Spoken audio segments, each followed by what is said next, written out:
আসসালামু আলাইকুম, কেমন আছেন সবাই? আলহামদুলিল্লাহ আমি ভালো আছি। আপনারাও ভালো থাকেন, দোয়া রইল। দেখেন, আমি আজকে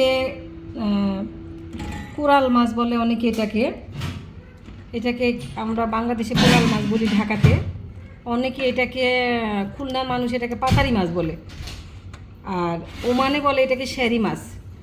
তো দেখেন, যেটাই হোক, আমি এই মাছটা আজকে কয়েকটা পিস নিয়েছি আমি এখানে। এটা আমি আজকে একটু হাতে মেখে পাতুরি করব।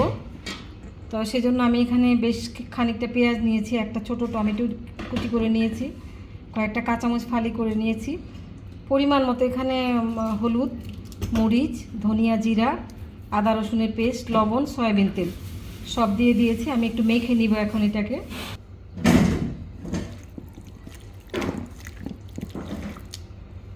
দেখুন, আমি এটা মেখে একটু মাছটা একটু মেখে পানি দিয়ে বসিয়ে দিয়েছি। একটু ধনেপাতা কুচি করে রেখেছি, নামানোর আগে দিব। একটু ঢেকে দিব আবার, যাতে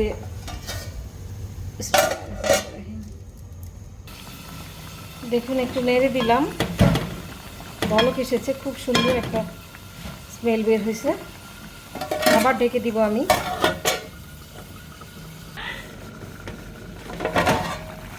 দেখেন, তরকারিটা হয়ে গেছে। ধনেপাতাটা দিয়ে দিচ্ছি আমি। এই হচ্ছে আমার পাতুরি।